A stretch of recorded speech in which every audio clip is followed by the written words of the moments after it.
The properties, the houses, the assets that you'll acquire, if you can develop cash flow over the next 5 or 8 years, could get you 30, 40 years worth of wealth. I believe the Bible has the scripture that says, where there's no vision, the people will perish. And I'm actually a Christian, pretty devout Christian. I'm not here to preach religion to you today. My wife, who I met in kindergarten, her dad was a pastor, her brother's a pastor, so I grew up around like Christian folk.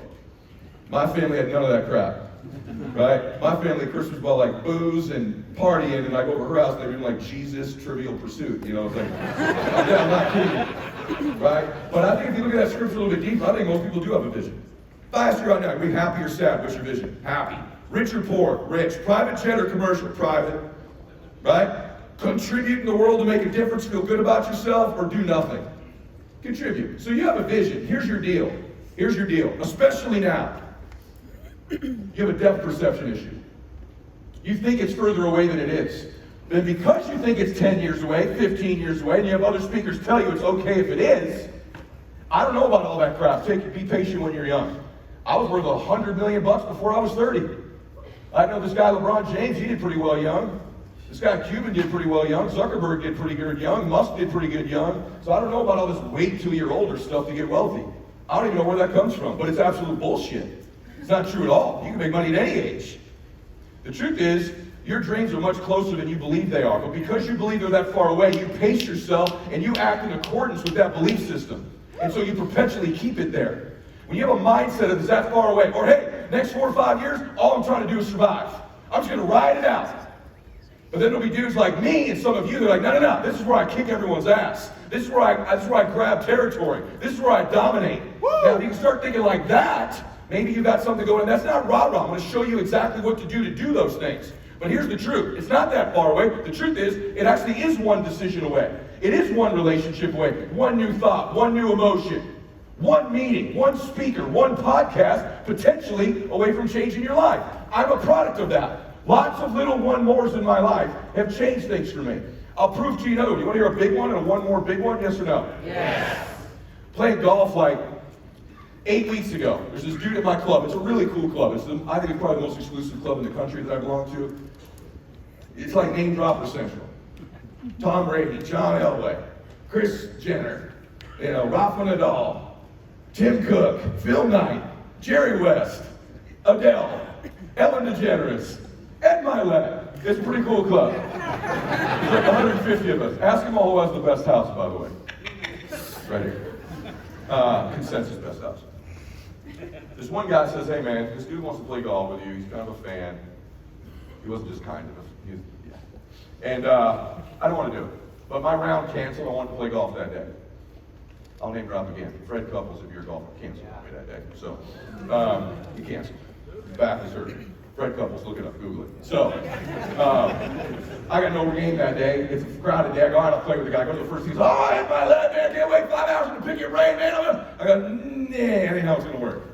I heard we have similar net worths. I want to learn about you. I already know about me, man. He goes, well, it'll take like 5 minutes. We can do it on the first tee. I said, give it to me. He goes, there's a recession, 1986. One of the worst real estate markets of all time. Inflation was through the roof. Rates were going bananas. Sound familiar? And he goes, this guy asked me for $50,000. I can take a little equity. It's a loan, but I get a little equity. My best friend, he asked him for the $50,000 too. We both loaned the guy 50 grand. A week later, my friend gets cold feet, says, give me the $50,000 back. The guy gives me the money back. I say, screw it. I'll take the ride with you. Keep the $50,000. My $50,000 investment turned into $750 million. So say that again. You gave me $50,000. Because I've had some one mores, but I ain't had one of those one mores. He goes, yeah, man, things were in the tank, so I got some equity. $50,000 turned into $750 many years later. Who'd you loan this money to? You probably haven't heard him before. Jeff Bezos. Oh, mother, are you kidding me? I've worked all these years. You made one damn investment in the down market, and you got 750 large. Now that's an extreme version of one decision, one relationship, one meeting away from a shift. Any of you that are happily married, that one decision shifted your life, didn't it? All of you that are unhappily married, that decision shifted your life. The birth of your kids shifted your life. Am I starting to get this? Say yes. Yes. So you are one decision, one relationship, one meeting away. The question is, or one new thought, one new concept. I'm going to try to throw a few at you today to support you in doing it. Hopefully at the same time inspire you a little bit. The cool thing that should inspire you is everything I've ever done in my life, I have sucked at initially, been reluctant to do, or been really late to doing. Let me give you an example. Forbes named me, this is funny to me, Forbes named me the fastest growing businessman in the history of social media. And one of the reasons they did that is I am. Because I started so late. And I've never run I have a book out, so I ran ads for my book like the last 6 weeks, but prior to that, I've never run an ad. All my following is organic because the content's good. And so it's just grown. But it didn't start that way. So I was never on social media. I was a speaker and an entrepreneur, and I liked my privacy like 8 years ago. And Tony Robbins, a good friend of mine, we're sitting on my balcony. He's a member of that same club. And we're sitting on my balcony. He's like, hey man, I think you're the best speaker I've ever seen in my life. You've got all this stuff about the brain and neuroscience, and you coach all these athletes and celebrities and stuff. Why don't you go on this social media stuff? I'm like, dude, nobody wants to know what I had for breakfast. I'm not interested in people knowing me. And he goes, that's why you're a con man. So what the fuck did you say? Because you're a con man. You say you want to help all these people, but the truth is you just want to stay comfortable, just give your speech and leave. You don't want to help people. I go, dude, all right, F you. My son's there, he's 14. I said, Max, this is a true story, 8 years ago, I swear to you. I said, Max, give me an InstaFace account pronto. Tony goes, that's not what they call it, dumbass. I'm like, well, Dad, it's Instagram, give me a fake. I go, get them both. We need both of these. He sets up, my 14-year-old, I said, Max, you're my new social media coordinator. A 14-year-old boy. He goes, I got it, Dad, I'm savvy. I said, great. I said, Tony, how's it work? I've never been on. Never had a follower. Don't know how this stuff works. I'm already in my mid-40s. I go, what do you do? He goes, gotta make a video, make it one of your best things, and then he'll post it for you and it'll go viral. I'm pretty sure you'll go viral. I'm like, awesome. How long are these videos, man? I get 1 hour keynotes, they're a minute. What? Dude, like 3 minutes to like clear my throat and get a coherent thought. He goes, it's gotta be a minute. I go, why? He goes, I don't know, they're all a minute long. He's also middle-aged. He has no idea how it works either. He's got a whole team that does it all. I got my 14-year-old. I go, all right, give me the video. He's sitting right next to me. He's not in the picture because he's too embarrassed to be seen with me. And I make the video, I go, throw it on the InstaFace, Max. I get 4 views and 1 like. And I'm pretty sure all 4 views were my son. 4 times. And he didn't even give me the like. And so I call Robbins, I'm like, look, this crap doesn't work. He goes, it's your first one, man. Now here's how stupid I am. I'm on my boat, he's on his boat, so it's a little bit noisy. This is how I got started on social media. True story. True story.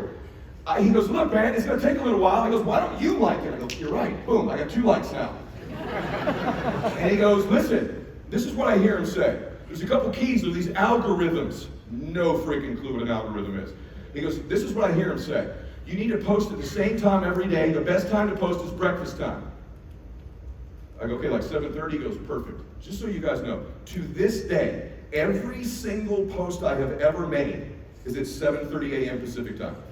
On social media. If you don't follow me, you're missing the best account on the planet. It's actually real stuff. But I post at 7:30 every single day because he told me this. The next thing he says, I think I hear it correctly, he says, listen, you gotta post at breakfast time, you gotta have hash browns in your videos. And I've already, this is true, it's Tony, we've been friends a long time, but he's kind of like the icon back in the day.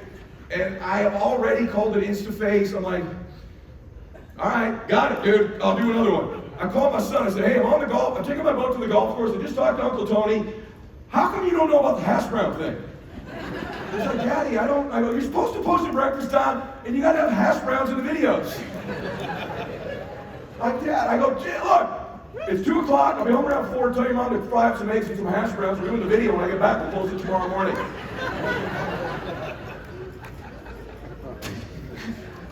I don't think I've told this story once. I had a whole other presentation, but I wanted to do this just because it's fun. And so I make the new video. If you go look back, there's a plate of freaking hash browns with over easy eggs. Blah, blah, blah, blah, blah. Make the video, post it, doesn't do anything. I call Robbins back. I go, dude, how many of these freaking things do you got to do before people start liking it? I said, this one's got 5 views and no likes. And I did everything you said. Because what time was it? 7:30. I had the hash browns there too. Can I cuss in front of you guys? Yeah? He goes, what the fuck did you say? I go, I did the thing. And I sent him the video. He goes, what the fuck do you have eggs in your video for? I said, dude, you specifically told me I had to have hash browns in my video. He goes, dumbass, it's hashtags, not hash browns. Now there's two middle-aged dudes. I'm like, what's a hashtag? He goes, I don't know. I go, you don't know what? He goes, no, it's like a pound sign and then a word. And I'm thinking, like, what? He goes, no, like the number sign and then a word. I go, why does that matter? He goes, I don't know, but you do it and more people see the video. And so I started posting hashtags in all of my videos. And within a year, I had 1 million followers. 1 year. Now, I tell you all that to tell you that I bet you're probably already better at whatever Brad was talking about if you're about personal branding than I was. But I've been consistent at it. I've created value at it. I've swum upstream at it. And so there's a place in the world for you to continue to grow your brand and continue to grow your businesses. The question becomes, what's differentiated my branding and what's differentiated the growth of all the businesses I've ever been in? So I'm going to teach you some things about business today that I think maybe you've not heard before, and you're going to have to get to work at doing these things if you're going to make yourself thrive during these times. So, first up, I clicked my clicker, guys. I don't know if you guys can read it. What do these people have in common? Jobs, Oprah, threw myself up there, Kris Jenner, Musk, Rachel. Here's another one, Andy Frisella, Mother Teresa. I literally do this because I think it's hilarious. I put them next to each other. So, Mark Zuckerberg, DJ, Martha, and MLK, who's my hero. I wrote my dissertation in college on. What do all these people have in common? Dreams. Dreams, that's good. Someone said billionaires. I don't think Mother Teresa was a billionaire, but you're right. A lot of them are billionaires. Okay, I'll submit to you what I believe they all have in common. You're going to want to start writing notes. Number one, they're evangelical about their cause. They're evangelists for their mission and their cause. I read a book back in the day, a long time ago, about Apple. The guy who wrote his name, Guy Kawasaki. It was called Selling the Dream. And he said that Steve Jobs was an evangelist about the cause of Apple and the difference they were going to make in the world. And I started studying these business leaders that were prolific, the Henry Fords, right? The great leaders that have run our country, whether you like JFK or Ronald Reagan or Barack Obama, wherever you like, doesn't matter to me. They're evangelical about their mission and their cause. And when you get around these people, they separate themselves. They're employees, they're vendors, they're distributors, the banks they do business with, the people they buy properties from, the people they interact with. When you're around them, you feel something. You are always making people feel something. So why not get intentional about what it is that they're feeling? Most people are totally oblivious to the fact that someone's feeling something from you all the time. And when you start to get intentional about giving them that energy, about being evangelical about your cause and your mission, you separate. Well, we got the best processing, we got the best property, we got the best rate. No one cares. But are you an evangelist for your cause and your mission? Now it says up there, I think it says something about, forget that, you can take that down for now. It says up there that you can get good at this by doing one thing, selling the dream. You got to sell a big enough dream that the vision of all the people that come under your stewardship can fit inside the one you're selling. And that's harder and harder to do when you are shrinking. It's harder and harder to do when things are contracting. Your ability to sell a big enough vision and dream, both as a businesswoman and as a mother. I consider myself a really good dad. I sell the dream to our family. This family's doing something awesome. Max, you're a leader, you're a gladiator, you're a champion. Bella, you're a superstar. This family's special. All right, Dad, I do it all the time. And I do it repeatedly. I've done it in all my businesses. Outstanding Foods, me and Rob Dearden, partners. They're the best chip company. We're going to do something great. We're going to make history. We're going to change the world. I'm constantly selling the dream, and I'm repetitious. And I don't get tired of doing it over and over again. Most people think business is about saying old things to new people, right? I think it's about saying the same thing over and over and over again until it's true. Most of the things I've talked about in my life came delayed, but I repeatedly said it, I repeatedly thought it, because when you think something and you speak it, it actually creates a space that didn't exist before you thought it and spoke it. A new space in the world opens up when you have a thought. And when you have that thought, by the way, it does something magnificent, because the reticular activating system in your brain, whatever you believe about energy, spirit, quantum field, or Jesus, goes to work to conspire with you to fill up that space with the people, places, and things requisite to do it. But you have to start to think it and repeat it over and over and over again. Most people will tire on it. When the evidence isn't there, they stop. They feel like they're faking it. And they stop. But I'm a visionary. I'm a real entrepreneur. I'm a business person. I know how to flourish in good and bad times. The second thing I'm not confused about is what business I'm in. I'm not in the real estate business. I'm not in the mortgage business. I'm not in the chip business. I'm not in the chocolate business. I'm not in the personal coaching business. I'm not in the inspiration business. I, and all great entrepreneurs, are in the love and happiness business. The product I sell is love and happiness. I will freaking destroy you if you keep selling your product. The greatest entrepreneurs link what they do to people being loved and happy. Want me to prove it to you? Would you like to know that? Yes or no? Yes. You're like, what does that have to do with real estate, mortgage, or whatever the heck else you do? Freaking everything. Everything. And to the extent that you start to understand this and start to work on it in your life, you'll be a better father, mother, friend, and entrepreneur. So, I link to my kids. We're happier by being in this family. There's love in this family. Let me show you what I mean by it. There's this guy named Steve Jobs, created this company with a guy named Wozniak called Apple. The guy who currently runs that company is Tim Cook. He's a neighbor of mine. Woz has become a friend of mine. We brought him into my RTA coaching group. He's spoken to our group. I said, Woz, why the heck did you guys name it Apple? And Woz is almost like a savant, if you get to know him. Steve was kind of the visionary, dreamer, evangelist of the company, and Woz wasn't. In fact, Steve Wozniak would probably be the richest man in the world right now, except he gave away almost all of his stock to employees and to friends, secretaries, people that work there. He'd be worth billions and billions of dollars, but he's that generous of a guy. Do you think if Steve Jobs were alive, he'd probably be the wealthiest man in the world? His partner should be too. I said, why'd you name it Apple, Woz? Oh, and because A came early in the phone book, and that's not the real reason. That's what's the real reason why he named it Apple. Steve said apples made him happy. I said, no shit. Yeah. He goes, you know what you should do, Eddie? You should go watch how Steve would roll out the new Macs. Go on YouTube and watch. He couldn't tell you one thing the damn thing did. But if you go watch him on YouTube, you go, hey, wouldn't you like to take her home? Look at her curves. Aren't you falling in love? Isn't she a beauty? How happy would you be to have this girl on your arm? Go watch it on YouTube. This dude was in the love and happiness business. I keep telling Cook, I'm like, dude, quit selling the pixelization on your stupid phone. You guys gotta get back into the love and happiness business, man. You gotta link into those things. He was the master evangelist. He was the master movement maker. Didn't matter what the cost was or what all the benefits were. He was selling love and happiness to an inanimate object. Oh, there's this other company. They've only sold the most food in the history of the world, and they own the most real estate in the history of the world.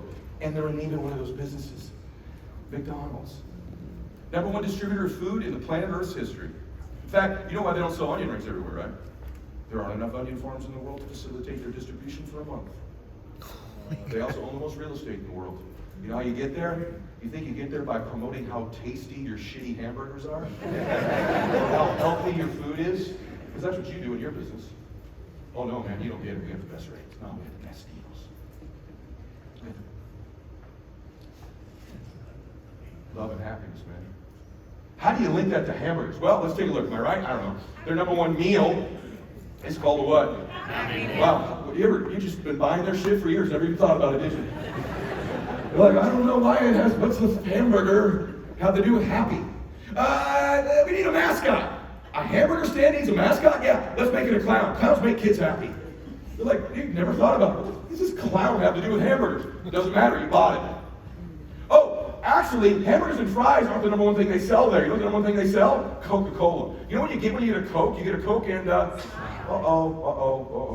this whole matrix is starting to open up to me as an entrepreneur. I've been in the wrong damn business. All my businesses, rule one, we sell love and happiness. And the more we get the people that work with us, that we recruit, our vendors, our distributors, the people that buy our products, to connect love and happiness, and we get that infectious in our culture, we get that infectious as an evangelist, we ride out these times and we thrive. You keep doing whatever you're doing, I'll keep doing what I'm doing. Right? I can take a dude who thought it was InstaFace and hash browns, and I can dominate everybody who was already in that space as a middle-aged man with no tech savvy and my 14-year-old son as my editor-in-chief of Mylett Media, Inc. To this day, I don't know how many people Gary has on his team. I hear it's hundreds. I have 4. 3 are part-time. I came here today with no entourage, no videographer, no cameraman, no nothing. I just walked in. Richer than all of them combined. Take them all and add them up. All these people you think are rich, add them all up. My oceanfront house in Laguna Beach, paid for cash. Got 2 more down the street, 3 oceanfronts, all paid for cash. Desert house worth $40 million, paid for cash. I've owned 6 jets, paid all 6 cash. I bought an island off the coast of Maine, just bought it, paid for cash, best property in the United States. So when I have my flexes and stuff on social, I actually own all this stuff. So I don't tell you that to brag, because I tell you that because you already know what a dipshit I am. So if I'm capable of doing all that, because I got what business I was in real early. Oh, you want one more thing you should get good at? You want to know another thing? Yes or no? You want to know another thing? Yes. Oh, okay, I'll give it to you, since you asked. The other thing you need to understand is that you don't need to get people to believe what you're saying. You spend too much time trying to get people to believe what you're saying. What are you talking about? Isn't that the whole point of business? People got to believe what I'm saying? No. There's a subtle distinction that all great influential people have. They don't try to get people to believe what they're saying. They try to get people to believe they believe what they're saying. Real subtle difference. The people who try to get you to believe what they're saying come across like beggars. Less than you, under you. Right? The people that try to just get you to believe that they believe what they're saying come across as certain, come across by transferring a different energy. There's a subtle difference that'll make all the difference in the world if you get good at those couple of things. Okay? What am I going to do for you? I'm going to try to help you if you want. You can put that slide back up. I clicked past it, guys. Sorry. You go back. If you put that slide up, you just take a picture of this QR code right here. I have nothing to sell you, by the way. Just FYI. There's no like, you're going to go into a funnel right now. There's no funnel. I don't think. Or maybe my team created a funnel. I have no idea what we will be funneling you into, but potentially whatever. You have that QR code. I don't know, there's probably a website below there that goes with it. At Mylett.com/one more day. I'm going to take you through how I actually run my days. I cover it in my book, but I'm getting into very specific stuff. Within about 2 weeks, you'll get a little way to run your day during this market. Scheduling, timing, software, technology, all of it's free. I'm just giving it to you as a gift because I'm speaking here today. So if you want to get that, take that picture. If you don't have to do it. It's just a gift for me to give today. Thank you. That was worth probably a better applause than that, but whatever.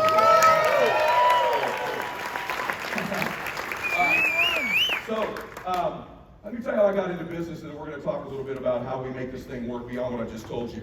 I got into business because I graduated college, and I moved in with my mom and dad again. I was sleeping in the same bed that I grew up with, same teddy bear, same Farrah Fawcett poster on the wall, and I was unemployed, and I was watching Springer and Maury Povich every damn day of the week at my dad's house.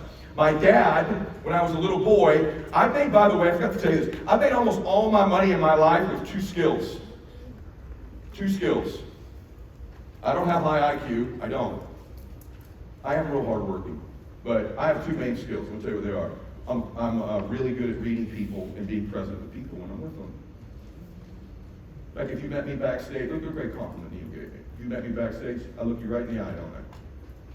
And I'm with you for those moments. And I'm good at that. I'm good at reading people. Then the other thing I'm pretty good at is communicating. Changing people's states, getting them to feel things. Napoleon Hill says in Think and Grow Rich that if you can survive the temporary, on the other side of temporary pain, you meet your other self. Let me say it to you again. On the other side of temporary pain, you meet your other self. All my life, painful things that I've gone through, and all pain, by the way, is temporary. If I can survive these temporary things, I'll meet the other me. Another version of me, another trait of me, another emotion of me. And so I want you to remember that when you're entering a painful thing, if you can survive it, you meet your other self. My other self started when I was 5. My dad was an alcoholic. I had 3 little sisters and a mom. I had to quickly figure out which dad was coming through my front door when I was a little boy. I had no childhood, quite frankly. And so at 5 years old, I had to know if dad was drunk, Mimi, take my 2 sisters upstairs and mom will go take a shower, I'll be down here with daddy. When I was 5. When my dad would pull up, I could hear his car pull up, and I would get by the front door, and I would immediately, as a little boy, read this man that would come through the door. I got really good at reading him at 5, like being present. How's his tie? I smell his breath. What's his words like? Is his shirt wrinkled? How's he walking? If he was drunk, they need to go upstairs. If he's sober, we'll go have dinner and play some basketball in the backyard. In fact, I got so good at reading it, by the time I was about 7, I could tell by the sound the key made in the lock. I knew. Struggled in there a little bit. Mimi, take Andrea and Eric upstairs. Mom will go take a shower. I can tell by the key. If it went in real smooth, we might be okay. My skill of being present and reading that man, I've made hundreds of millions of dollars with. On the other side of that temporary pain, I've built something in me and met another self that I've used to help millions of people, including my own family.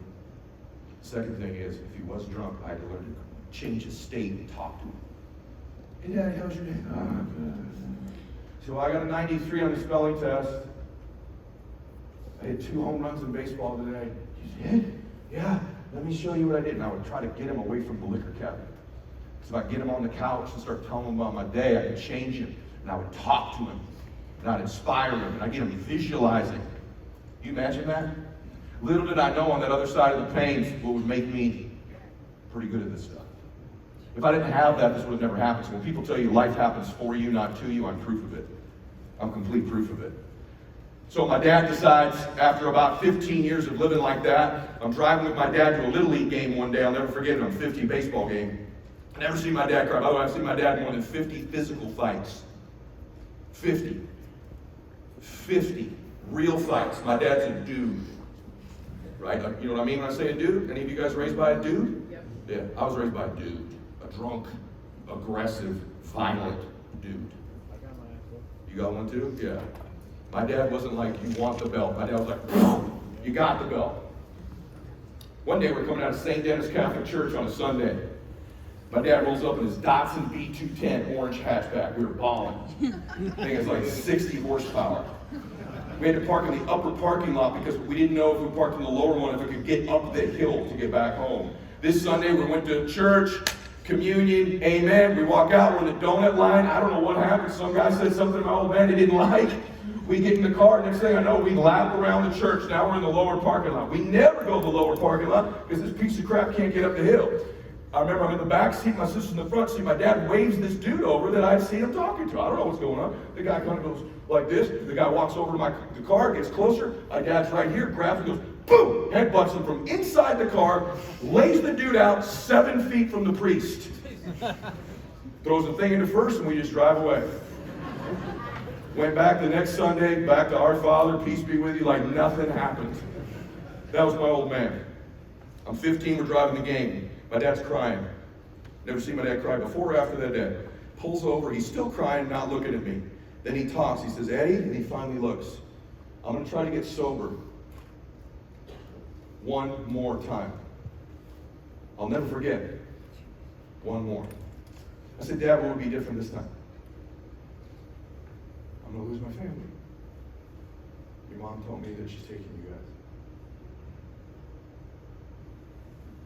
And I want us to be a happy family. And I love you enough, I want to try this. I think I love you more than I want to drink. Happiness and love.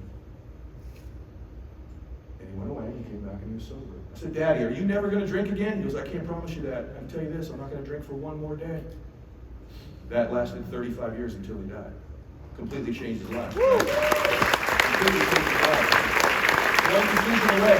Not one decision changed our family. Not one more try. You know how many times in business I wanted to quit? I called my dad, Dad, I'm going broke. We're bleeding. Everyone's quitting. It's going bad. Dad, I don't have any money right now. I have no money. My dad goes, you don't need to decide not to quit forever. That's some motivational speech BS. Just don't quit for one more day. And I stacked up a bunch of those one more days until I didn't feel like quitting anymore. That's what I recommend you do. And it's led to millions of changes in my life. Let me show you a couple of things. Right now I have the, let me go up the screen, guys. Right now I have the #1 book in the world. #1 book in the world. Oh, we go backwards. We're going the wrong way. Here we go. #1 book in the world. I have the #1 podcast in the world. Simultaneously, last month, #1 sold book in the world of all books, period. And then #1 podcast in the world. You should listen to my podcast if you're an entrepreneur and need inspiration. I also have a new TV show coming out. Comes out August 22nd, NBC. They actually sold it to a streaming platform called Nosy, so get Nosy on your phone. It's called Change with Ed Mylett. It's going to change the world. It's like a Dr. Phil, except it's me. Yeah. Okay? There's #1 book. By the way, you ready to fall down into irony? My show was shot in Maury Povich and Jerry Springer's studio. It's now my studio. It's now my studio. Is that not friggin' bananas? That's my studio, right? That's me on the set. That's me with my crew of 125 people. In fact, play that video real quick just so you guys get a flavor. This is August 22nd. We're going to drop the whole season. It's going to change the world on Nosy, shot by NBC. Can we play the video back there, guys? It's 30 seconds. Won't take a bunch of time. The show is intense. I think you're abusive. Riveting. Number one, you don't lose your temper in front of your daughter ever again. And I think what you're going to see on our show, You say there's been glimpses where you were a one-woman man. There's been glimpses. There's been glimpses. That's definitely been glimpses. everyone right now in our culture is looking for change. Abuse, a lot of mental abuse. It's not working. They want to change their life. You are one decision away. You didn't ask for change. Change came to you. Pretty cool, huh? Yeah. So 8 years ago, I have a video with me having hash browns on InstaFace. And we're all the way here. Number one book, number one podcast, probably number one show. Right? I tell you all of that because if that's possible for me, how'd that happen? Because 99% of people operate, I talk about this in my book, if you don't have the power of one more, it's the best book since Think and Grow Rich was written on how to change your life. Get it for your team. You can get it on Amazon. I got no upsell for you. I don't make any money on it either. I'm giving all the profits away to all the shooting victims in Texas. So, and I'm maxing it on my own. Let me tell you something. 99% of people operate out of a prism of thinking called their history and their memory. 1% operate out of imagination and vision. 99 out of 100 entrepreneurs run their company out of memory and history. 1% constantly run it out of imagination and vision. This is something you have to be conscious of. People say all the time, well, the 5 people you hang around, you're going to be most like. How do I know who I'm hanging around? Real simple. When you're around your peer group, are you mainly in history and memory or imagination and vision? Hey man, you remember when? Remember that concert? You remember, dude? You remember That's history and memory. My friends don't do that. By the way, most of my friends have incredible histories that we could all be reminiscing on if we wanted to, but we don't do that. What do you got going right now, man? Where are you going? What are you working on? You think you sit with Adele and she's like, let me tell you about, when we were young. No, let me tell you what I'm working on. Let me tell you where I'm going. Let me tell you what I got cooking right now. Right? The people you're around, if it's remember. You have to speak of when I remember when this was, whatever. History and memory versus imagination and dreams. How do you run your company? How do you run your life? Everyone with me on that? Say yes. Yes. Okay. Am I with you? You still with me? Yes. Okay, cool. Let me show you this real quick. This is my son, Max. I think there's a mindset shift you have to get into right now. I'm going to give it to you. I think one moment, one decision, one thing can change your life. I believe you have to decide you're going to compete right now and win. Now that is a decision, that is a thought process, that is a way of thinking, it's a way of talking, it's a way of acting. It is not some cheesy thing. My son, I love him. He's my only one. But man, is he uncoordinated. In fact, to this day, he is 20 years old. I do not know whether that boy is left-handed or right-handed. When he was in baseball, he struck out lefty, struck out righty, 8 fly balls in the face lefty, 8 fly balls in the face right-handed. Smash, smash, smash. Played a whole season of basketball, scored 2 points because a rebound backed off his cranium into the basket. In flag football, he was the blocker.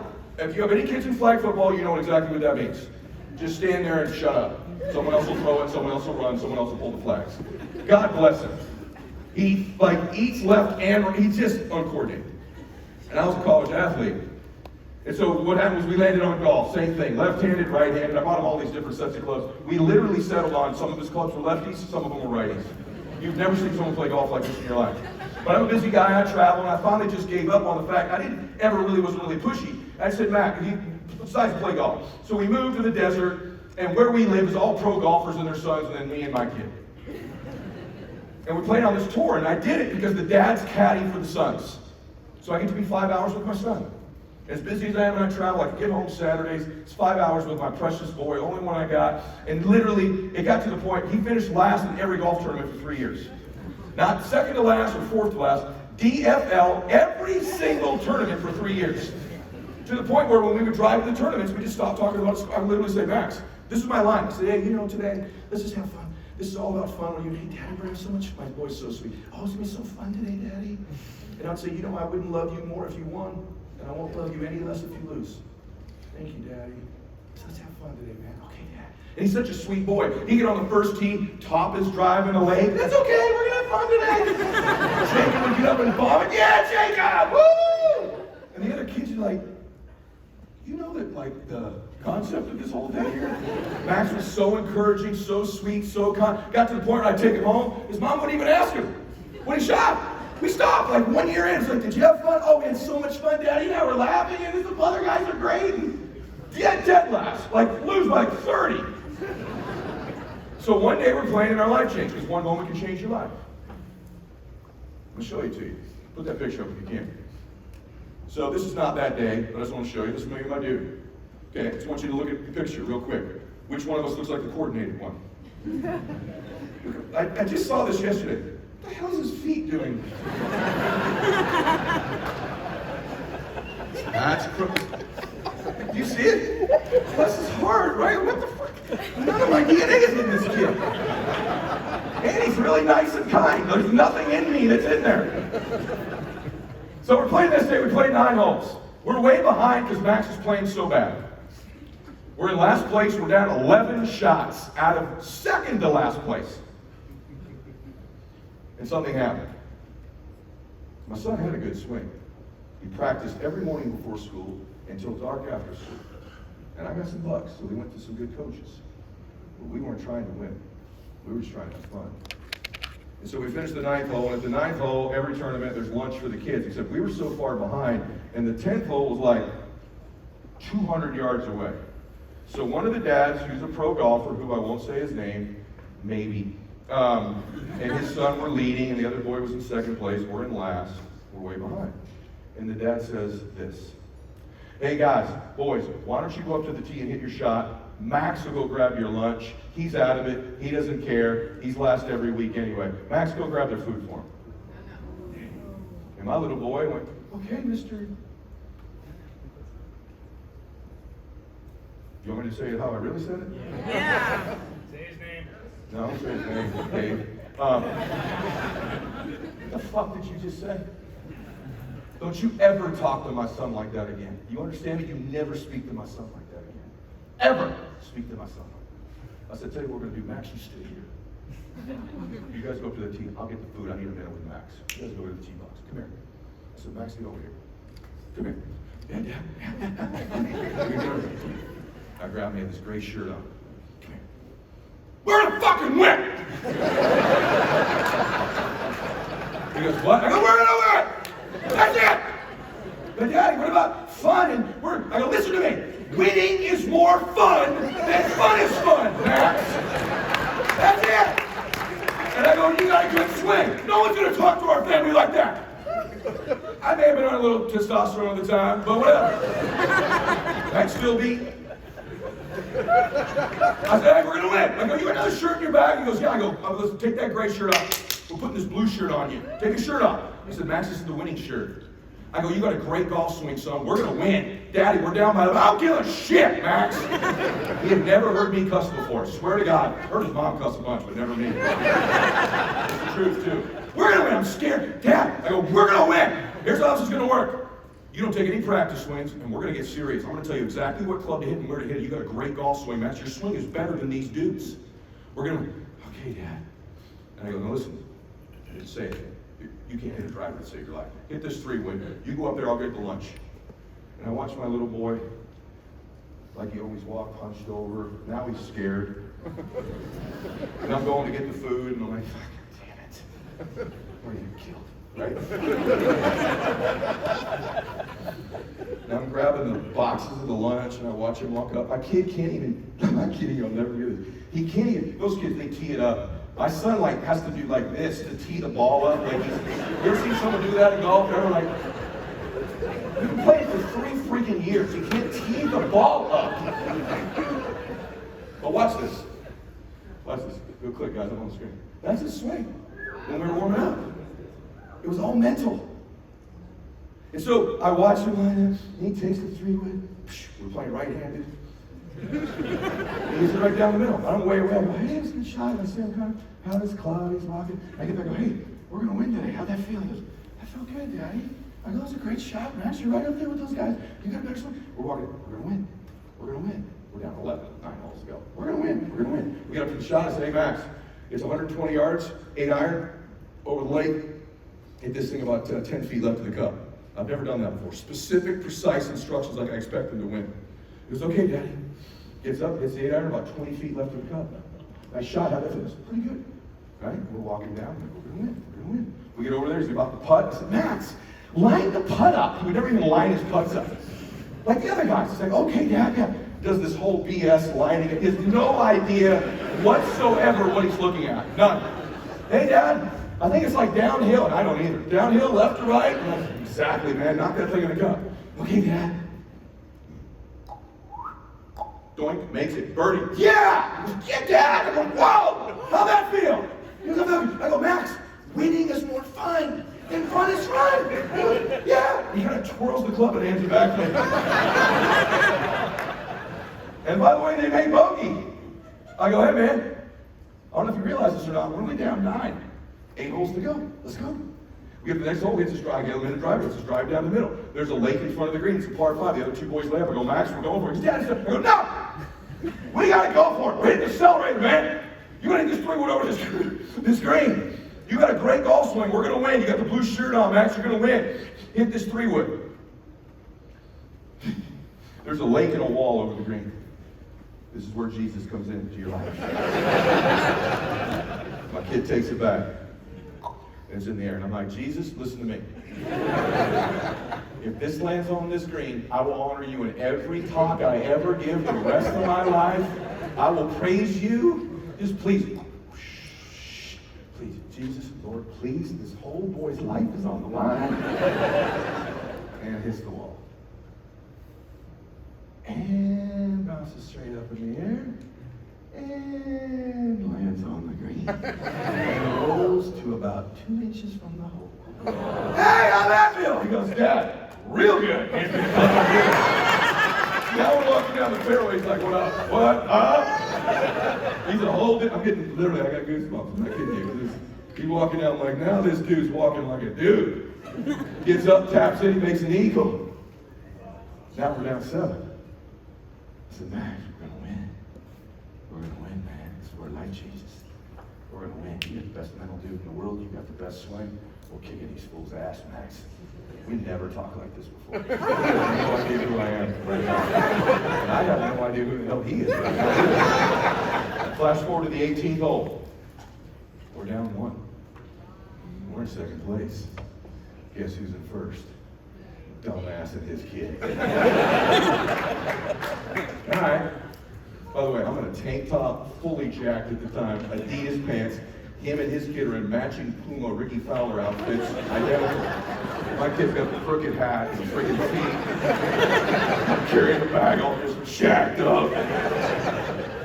Hat backwards. Private country club. They hit their tee shots down the middle. Par 4 lakes in front of the green. And I hear the dad say to his boy, Jacob, Jacob, don't hit it in the lake.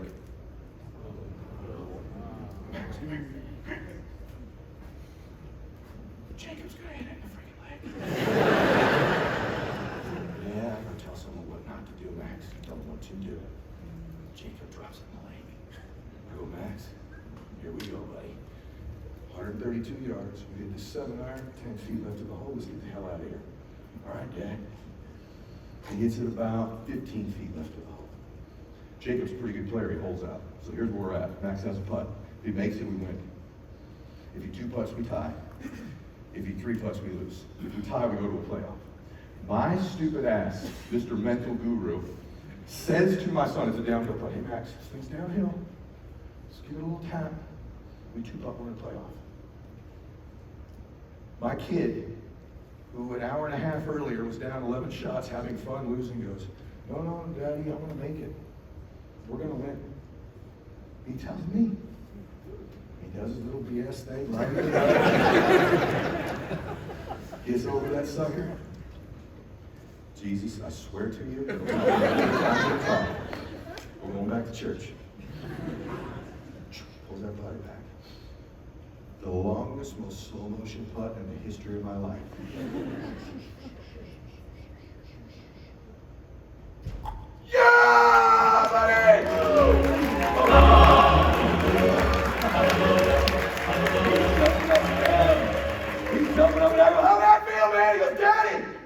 way more fun. It's fun, it's fun. I said, they're looking at us like you're supposed to. I go, man, that's amazing. And he's just different. I could see his life, my little boy, his life just changed. Watch this. This is him afterwards with his medal. Blue shirt. See that blue shirt? Can you guys see it? Right? Look at that face. Yeah. Right? Look at his face. So proud. Once again, you ain't never seen a coordinated person look like that in your life. There are no photos of LeBron James after the NBA championship moment. None. Only my kid. He won 23 straight tournaments. Same kid. See, when you start winning and you get momentum, it makes a normal human superhuman. See, you start seeing people like me up here speaking like, there's something different about it. Here's all it is. We got some momentum. We're average people, but we got some momentum. We think a little different. We work a little different. We operate a little different. We get the happiness. We get the evangelical stuff. We get the one mores. We get all that stuff. But the truth is, we think different. We got momentum. There he is, shot 64 that day. A few years later, that's me and him in Cabo. Turns out he grew. Where now he beats me by about 10 shots. And then after that, he lost 80 pounds to get fit because he needed to sign his college golf scholarship. He went into college. Last week he played his first professional tournament and made the cut. He didn't play enough to make the cut. So how does somebody go from losing every single week to 23 straight wins, college golfer, now playing a little bit of pro golf? How does that happen? Right up here, deciding to dominate, deciding to win, deciding to compete, and not just exist, not just survive. And it changed his life. That one day, that one moment. There could be one speaker. There could be one moment in each speaker's speech where you go, you know what? I don't even say it out loud, but I'm going to be a little bit different. I'm going to shift. I'm going to let everybody else do their little rah-rah stuff. Me, I'm just different. I don't quit for one more day. I do one more rep. Everybody gets up and says does their 10 calls a day. I do my 10 plus one more. Everybody hits the gym with 10 on the bench. I do 10 plus one more. I do 45 minutes on the treadmill. Everybody does that crap. I do 45 plus one more. Everybody tells their daughter they love her every day. I do that, but I do it one more time. I'm going to start stacking up these one mores, man, because I know that if I change my standards, I get my goals. Most of the time, if you set goals, I have a whole chapter of the book, you might get a quarter. In life, you will ultimately always get your standard long term. So whatever your standard is what you will get in your life long term. My standard for about 30 years has been very simple. I believe the difference between winning and losing is so small, it's almost something you shouldn't talk about. I really believe it's this close. It's like that much. And I've known it for years, and I kept thinking, what is this thing? What do they have? It's one more. It's simply one more. It's that I don't just get up at 6, I get up at 5:59 because it's one more minute earlier. You know, that is ridiculous. No, it's not. Because when that alarm goes off at 5:59, I go, I got him, I'm a minute up. I'm one more up. Did my 10, I got one more. I did one more, that's who I am. Everyone tells Bella they love her every day. One more time, baby, I love you.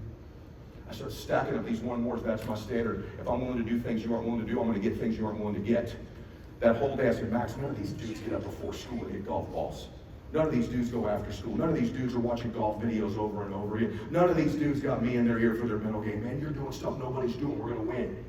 And his confidence is through the roof because of his standard. Is everybody with me on that? Say yes. Yes. That's the shift you've got to make. You've got to decide you're going to win in these times. You've got to decide you're going to win in all times. You've got to decide you are a winner. What I do is I win. You go, well, wait a minute. That's not been true for me before. Here's the mistake most people make. They think that the things they're most embarrassed of or their failures disqualify them from winning. I'm going to go about 10 minutes, guys, over, okay? I'll do it as fast as I can. Listen what I'm about to tell you. You are not disqualified. Most people think, well, you don't know, man, I come from a broken family. You don't know, I failed in business before. You don't know, last time this market downturned, I got wiped out. You don't know, man, I've done this thing I'm ashamed of. I've been divorced. I've cheated. I've been average and ordinary all my life. I'm disqualified. Nothing can be further from the truth. God does not call the qualified. He qualifies the called. Okay, now listen to me. That's cool, but listen to me. You are not disqualified. What if the truth is, the very painful things you've gone through in your life are the very things that qualify you to change someone's life?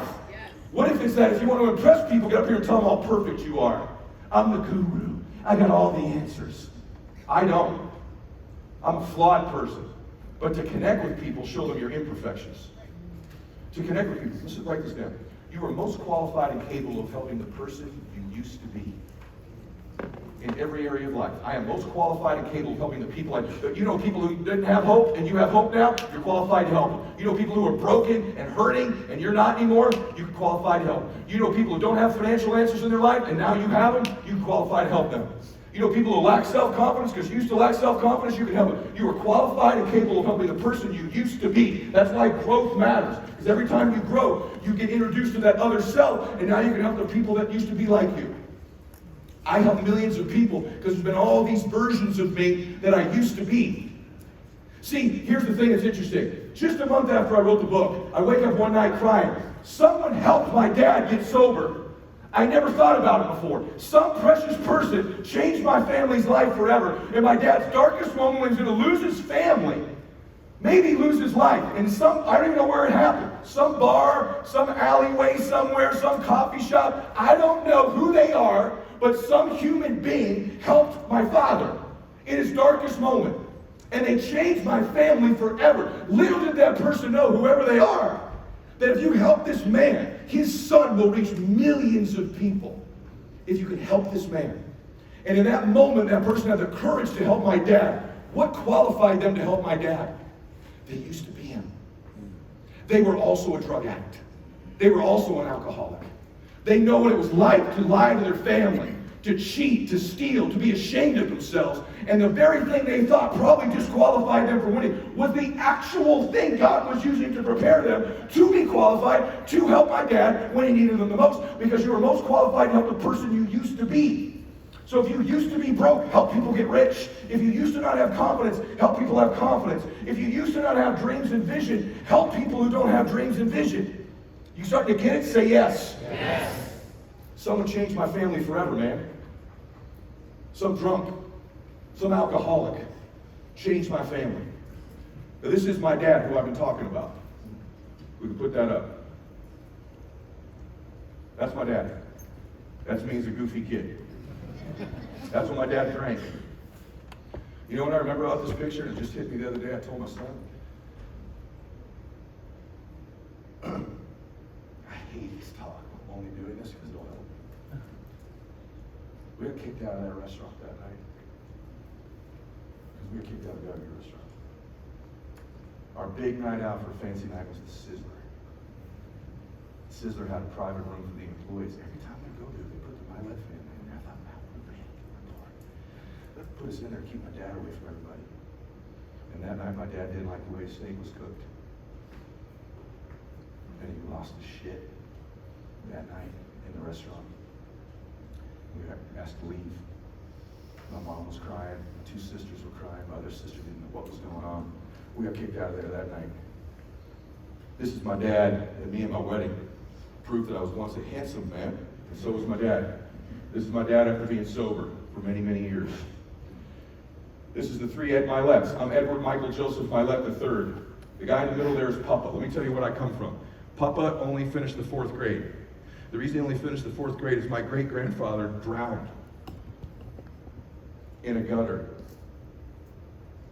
in South Boston in front of a bar. Passed out. That's where I come from. Holy shit. Not here to impress you. Yeah. My great-grandfather drowned in a gutter in front of a bar. So his son, Edward Michael Joseph Mylett I, had to get out of school to support his family. A few years after that, he stormed the beaches of Normandy on D-Day with 16 of his high school buddies. 3 of them came back. He survived. A week after that picture was taken, Papa passed away. That was the person who believed in me in my life. When my dad moved into his seat, I vividly remember going, wow, I'm 1 seat away. Just like that, man. My dad's in that seat. This day, my dad and I were golfing. My favorite thing to do in the world was play golf with my dad. He was my best friend. He was my hero. Not because he was perfect, but because he changed. I watched him live horribly the first 15 years of my life, and then I watched him live better than any man I've ever known the next 35 years until he died. Knew everything about me. In fact, days like today, I'll be really honest with you, spoke to about 15,000 this morning, speaking to Nike tomorrow, speaking to you guys. First thing I'll probably think of is, man, call Dad. I don't need to call him anymore. I miss him. This day he was breathing heavy. We were golfing. My favorite thing in the world was 5 hours with my best friend, right next to me. We would talk about life, politics, religion. We agreed on almost none of it, but we loved each other. You can disagree with someone and love them. That day, my dad was coughing. Remember this dude, my dad, right? I'm like, hey, pick it up, let's go. He goes, yeah, man, it's my chest, I don't know. I said, go get it checked out. That was on Saturday. Tuesday, my dad had 12 hours of surgery to remove a football-sized tumor from his chest. Liposarcoma, very rare cancer. And he goes, listen, man, I'm going to take this thing out. They didn't get all of it. I'll do radiation or chemo once. Here's the deal. I'm not going to become some burden to this family. I'll fight it one time. If it comes back, I'm out. I'm out. I'm not getting skinny. I'm not getting all wrinkled up. I'm not going to lose my hair. I'll do it once. I said, okay, reasonable. That led to 8 years. Chemo, radiation, surgery, proton therapy, chemo, new chemo, speculative chemo, radiation, surgery, chemo, radiation. I said, Dad, why are you doing this? You said you weren't going to do it. He goes, Eddie, you only know the power of one more day when you don't get promised another one. If I can fight this, maybe I'll get to go to one more graduation for my grandkids. Maybe I'll see you give one more speech. Maybe I'll make it to the wedding for Alex or Jacob, my grandsons. I'll do anything to get one more day. When you have the power of one more taken from you, only then do you realize how valuable it is that you have another day. I don't want you to think about me and my family when I'm showing you this the last few minutes. I'd like you to think about yours. Your parents, if they're here. And if they're gone, you need to honor them with your life and who you become. Whoever who you become. But you can see it on him there, can't you? Every time I see him, I see the poison in his body.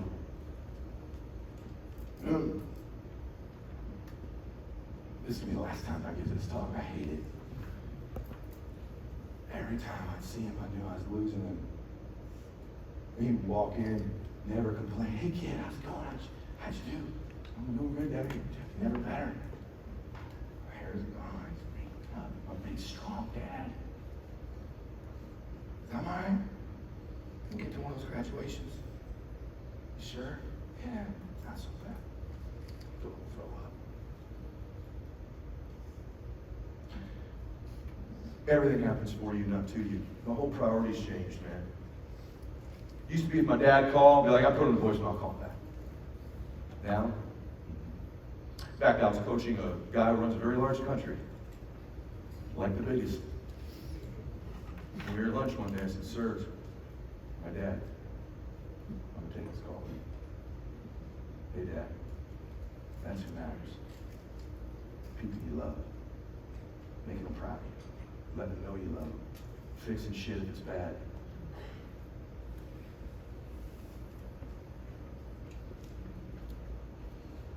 It's 8 months later. You see it?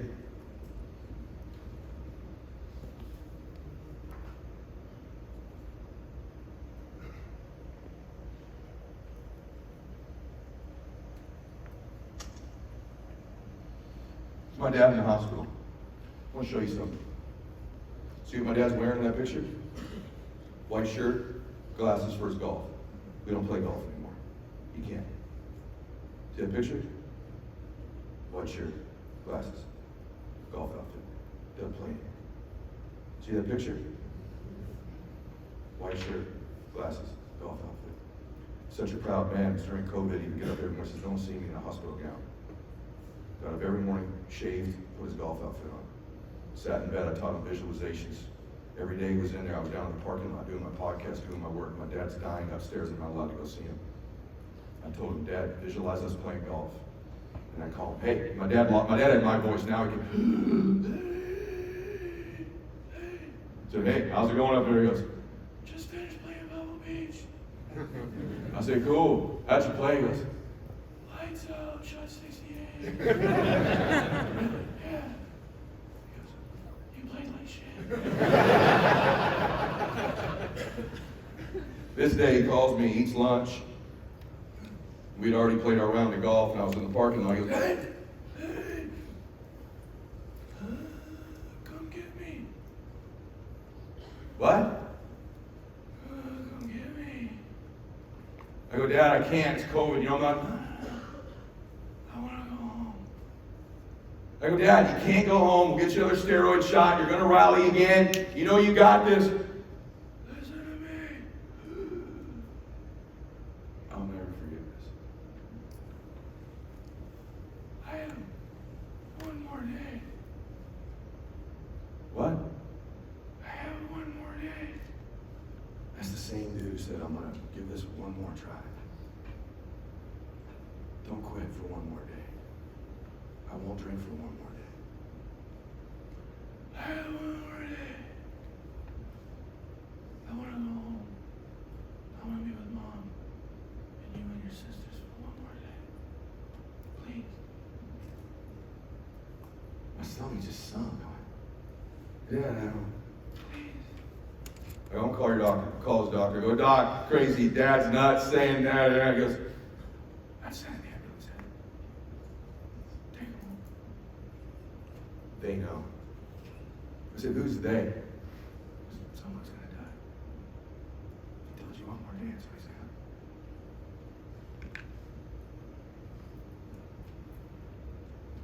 That's 4 hours later. That's my dad. Coming through that front door one more time. That woman right there, that's the ambulance and him on the gurney there. That's my mom. Watching her husband come home one more time. 50 years married, high school sweethearts. Stayed with him through all that tough time. I'm right there. That's the same front door. That is, listen to the key. Same door. Totally different man came home triumphantly for the last time.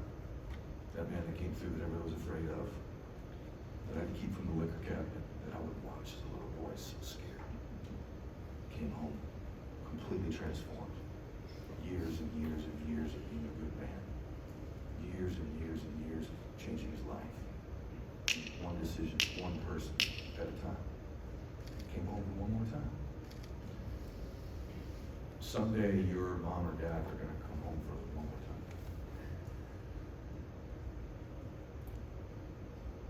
Someday you will. Someday you will. Who do you want to be when you come through that door for the last time? What do you want to have accomplished? Who do you want to have helped? What memories do you want to have had? What emotions?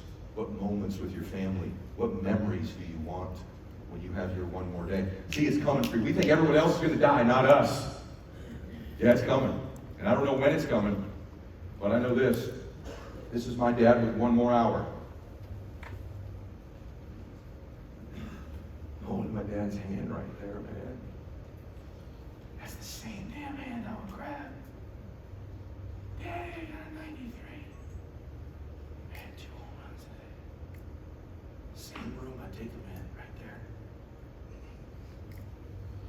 My dad woke up about 20 minutes after I snapped that. Tons of pain. My dad would not take morphine because it violated his sobriety. Even as he was in excruciating pain, died. No morphine. I'm sober. One more day. I'm so proud of you. I can't believe God gave you to me as my only son. I love you.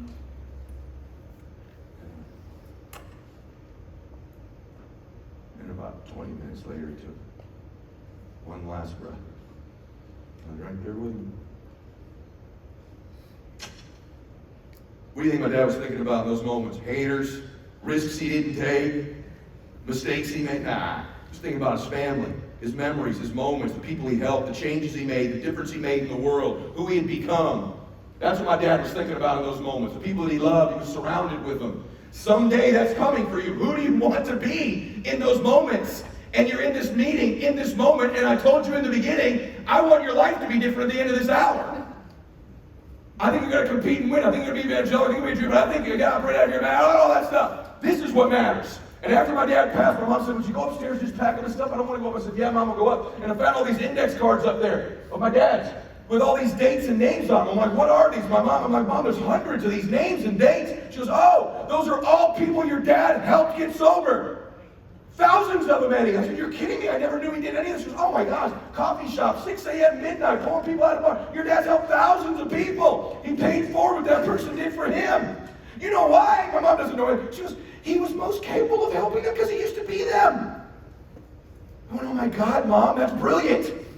That's exactly what qualified him. She goes, yeah, when he was fighting those guys and drinking in Europe, that was preparing him to help thousands, if not hundreds of thousands of other people. And I go, Mom, I'm going to tell everyone it's going to help millions of people. 25 minutes before my dad died, he took a call from a guy named Raul, who did 20 years in Folsom. My dad's a white guy from Middle America. They were best friends. One more day, Raul. One more day. Not for Instagram, not for any other reason, because that's who he was. Pretty powerful, huh? Yeah. Pretty powerful. Someday you're going to lose someone you love. Get it right with them. Love them. Cherish them now. Tell them one more time. Make up for it one more time. If they're gone, make them proud of you one more time. You want them to be proud of you. You want you to be proud of you. When I was a little boy, I'd ask my dad, Dad, I want us to have a happy family. I want to have a happy family. I want to be a rich family. My dad would go, Eddie, that's not how it works. When you see a rich or happy family, just realize one thing.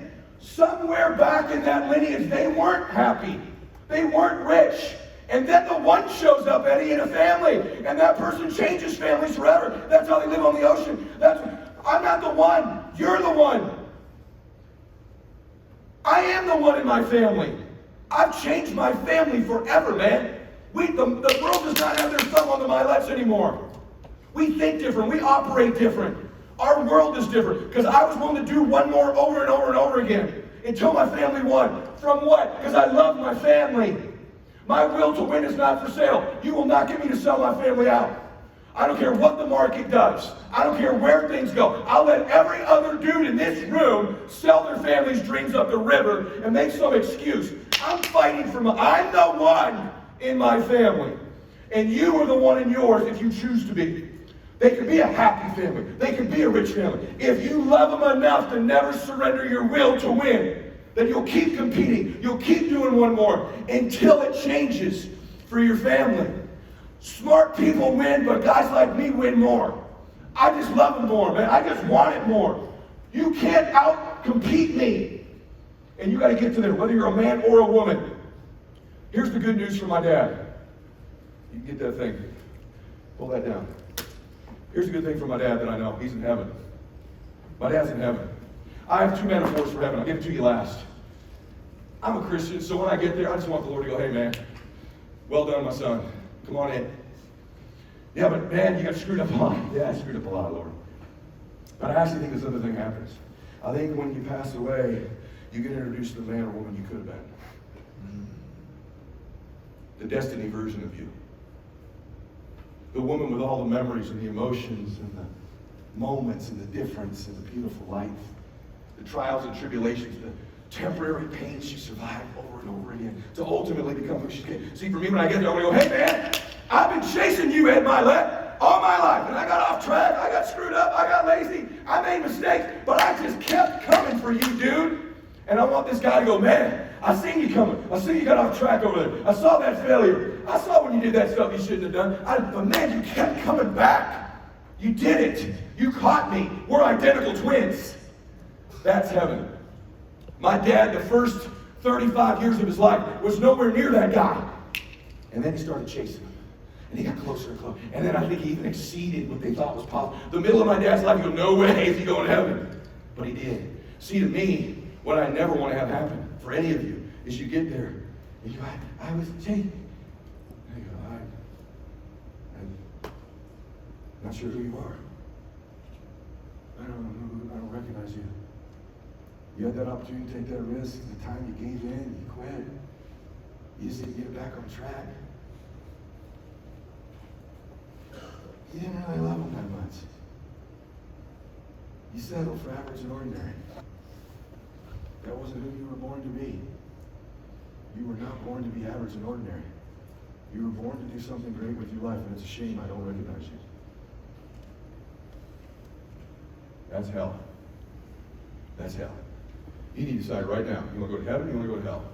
You got to remember that the rest of your life.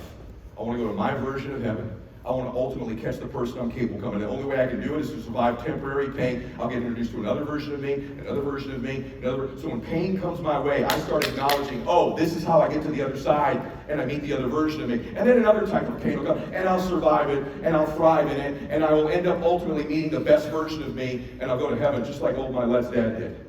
So I told you when we started today, well, I got you, didn't I? I freaking got you. Yeah, I got you. The reason that I got you is because this matters to you. The reason it makes you emotional is you can feel it. You're like, you know what? I am capable of more. I do love my family. I want to make them proud of me. In fact, I got a few I got to prove wrong that don't think I can do it too. I got a few of those on my list. But I'm going to heaven. And you know what? I'm glad I heard this dude today because he promised me when he started our lives would be a little bit different. And they are. I don't take our time lightly. I believe you're precious. Call me guilty. I believe you're precious. I don't say that generically. Like, I love you. You're my brother. You're my sister. I would be honored to ever help you. Because I used to be you. I'm immensely qualified to help you. Not because I'm great, but because I used to be you. And in some ways, I am still. But I can't wait for you to get to meet the new you. And I'd love to be there with you when you do it. So, having said all that, I'd be honored if you engage with my show. I'd be honored if you watch my TV thing, my podcast, my social. I will be doing all of it to help you, and I won't charge you for any of it. I'm paying it forward the rest of my life. My dad changed our family, and I want to change families' lives. And I'm qualified not because I'm good, but because I'm screwed up. Because I'm screwed up, I can help you. And I found some of the answers. Just remember this last. Do all the things you don't want to do as fast as you can, so you can do all the things you want to do for as long as you can. Thanks, guys. God bless you.